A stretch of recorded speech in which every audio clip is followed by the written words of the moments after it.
What is going on, my friends? So it is now 1 o'clock. I posted that video this morning at 5 a.m. It's 1 p.m. now. I am literally fresh out of bed. I haven't even brushed my teeth yet. I just sat down for a quick sec and I saw a couple of the questions, and I honestly I just skimmed them. I haven't read through them. I copied and pasted them to the side here.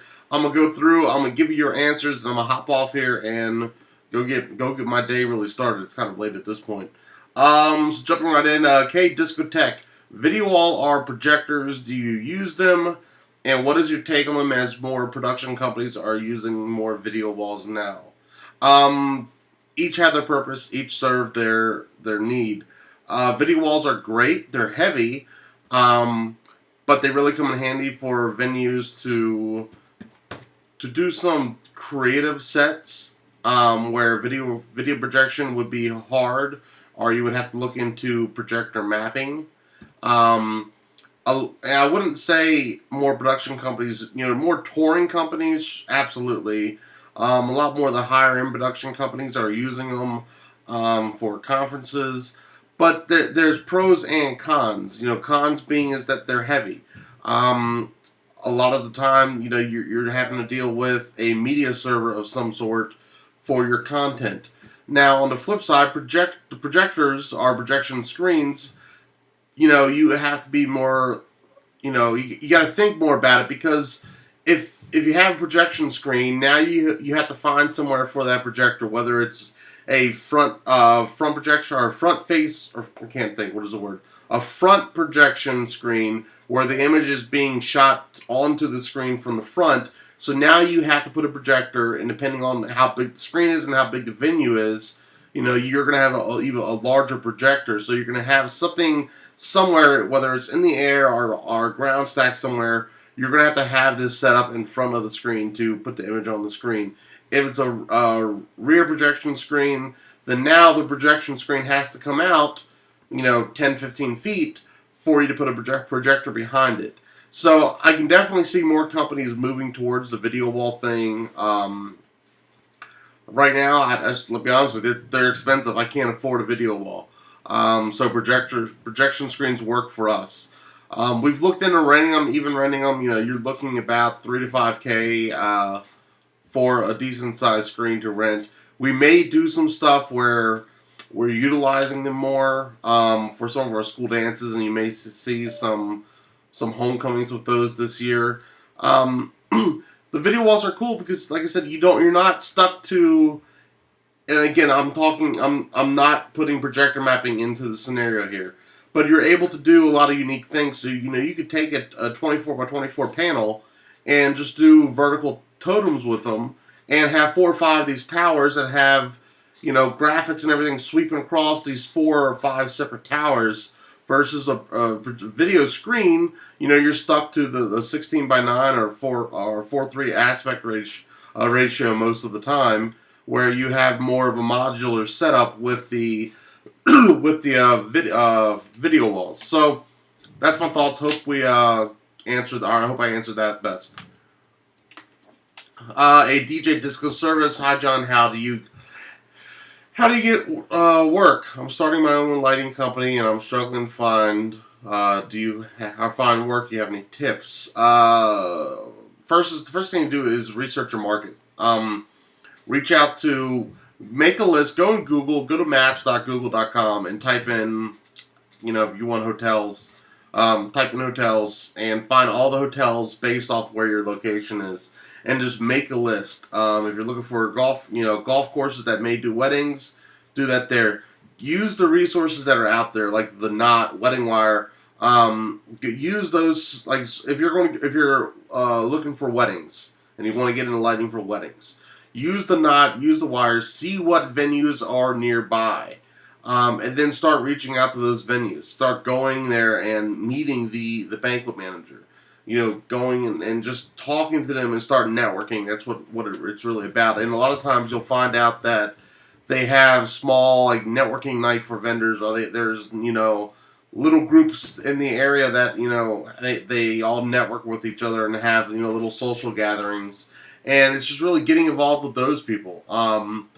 And we started a lot of our company just a matter of luck.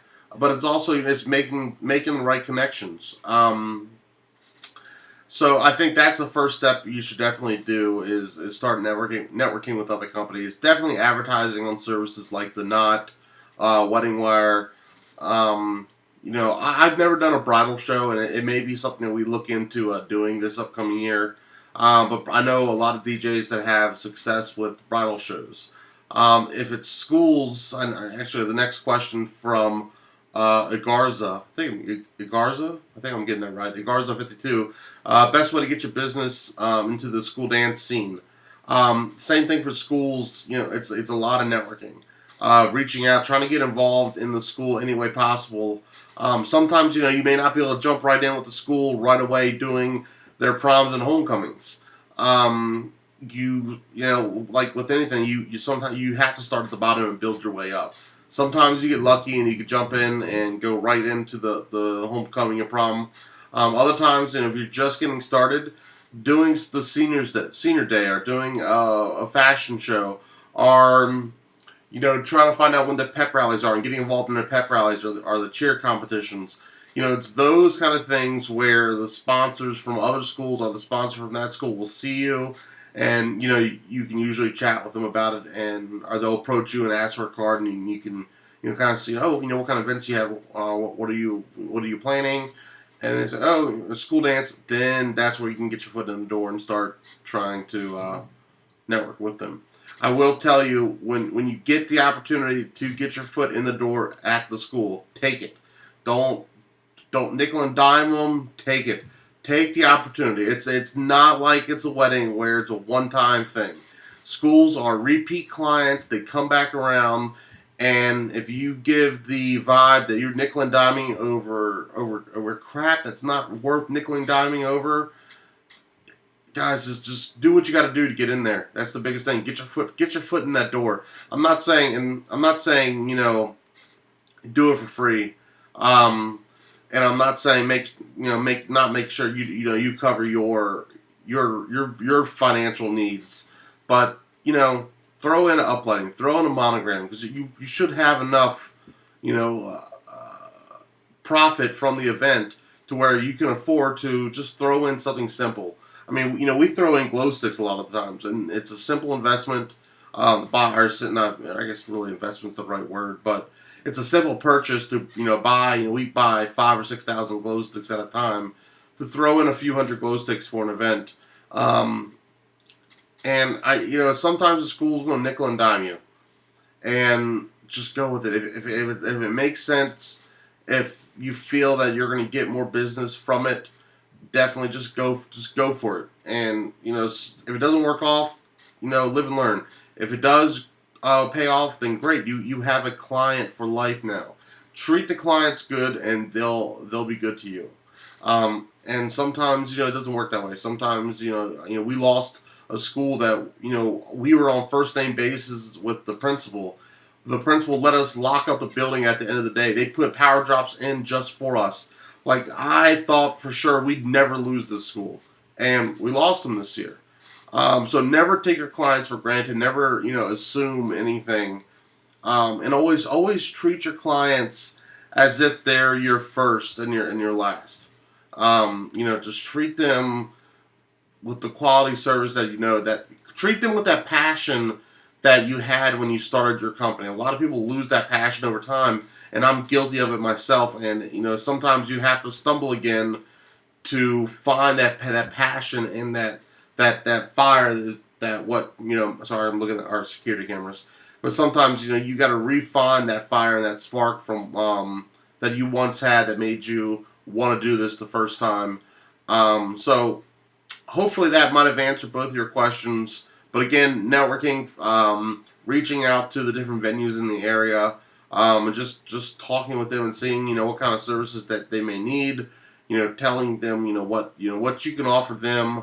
And again, it's not about selling. Don't sell your equipment. Sell yourself. Don't be like, oh, I have two 18 subwoofers, or 18 subwoofers, and we take 5,000 watts of power, and we have the 47 moving heads. Sell yourself. Don't sell the gear. Sell the experience. Sell the atmosphere that you're going to provide.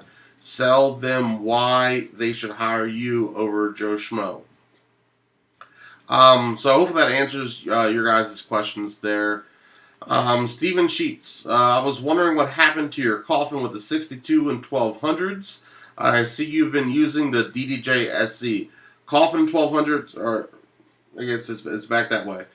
They're sitting there. We were actually, Edison and Andrew from the Crowd Kings, they were here this weekend. And we were mixing on vinyl. We weren't using Serato. It was cool to kind of go back to those basics. I had to go find some of the old vinyl that had breaks on there, so we can kind of just scratch and have fun with it. But we did use the Serato sometimes too, and just kind of play around it. We had fun. It was a good time this weekend. But the vinyl and stuff has pretty much lived down here since the SZ. I kind of want to bring back the vinyl because I do miss it. I miss the turntables. Like, I love the SC, and I love that everything is there that I need. I love that the SC has 2 mic inputs where the 62 only has 1. I love the feel of the SC. I love all the MIDI pads and just where it is, where the pads are positioned on the player. And I had the Pioneer SP1 for the turntables. And that was nice, and it was right above the mixer, and I have all my cue points, and I could do my tone mixing, or it's so early. It's not really early, but I'm not fully awake yet. But our tone play, that's the word I'm thinking of. But it's nice to have that SP1 for that. But once the weight factor came into play and how light the SZ is, it's nice. Like, I really love it. Like, I hated the DDJ SX. And I got the SZ just because it was the newer one, it was the bigger one. I never even touched it. But I got the SZ thinking that it had to be better somewhere or another from the SX.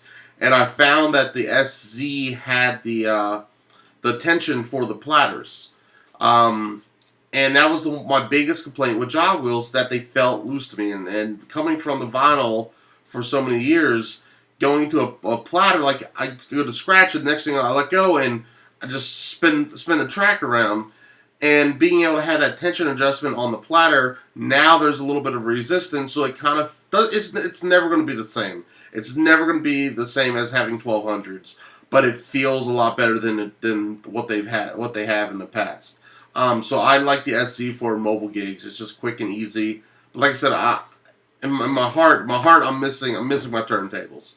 So I think I might bring those back, maybe just for schools at least, and the weddings I'll stick with the SP1. But even Edison's a phenomenal turntablist, and I don't think Andrew got a chance to hop on the SC, but Edison could cut it up phenomenal on the decks, and he had never messed with the SZ. And I tell you what, I bet you within this week or the next week, we're going to see his SX pop up for sale, and he'll get the SZ.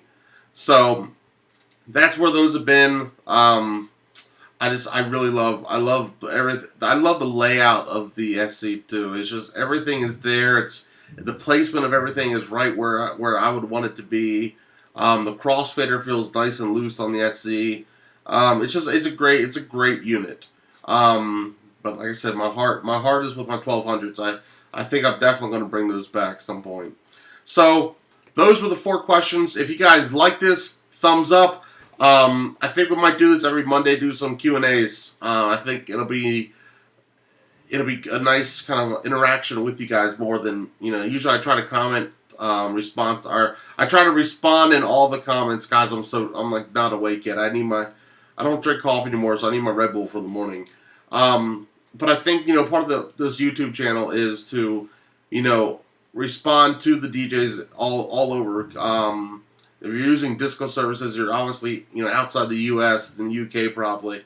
So it's a nice way to connect with everybody. And I feel like doing the Q&As makes the page more personal, and I definitely want to make sure this page stays unique and stays, like a personal connection between me and everybody that subscribes to it. One thing I promised myself, no matter how big our company grew, I was going to remember where I came from and try to pay it forward and help other people out. You know, there's an old saying, you know, each one teach one. It's actually it's an African proverb based off of back in the days of slavery when they wouldn't allow blacks to be taught how to read, and one person would learn how to read, and for everyone that learned, you would teach. Or every time someone took the time to teach another individual to read, the thing was, hey, at some point you need to teach one, and it may not be the same scenario as it was then for, in reference to what I'm talking to now, but I do believe that, when someone takes the time out of their day to teach you something and help you better yourself, you have to pay it forward. So each one teach one. Hopefully I'm inspiring you guys. Hopefully I'm helping you guys out with your company in one way or another. And down the road, as your company grows, remember to pay it forward, each one teach one. And teach the next generation, next group of people that are coming up.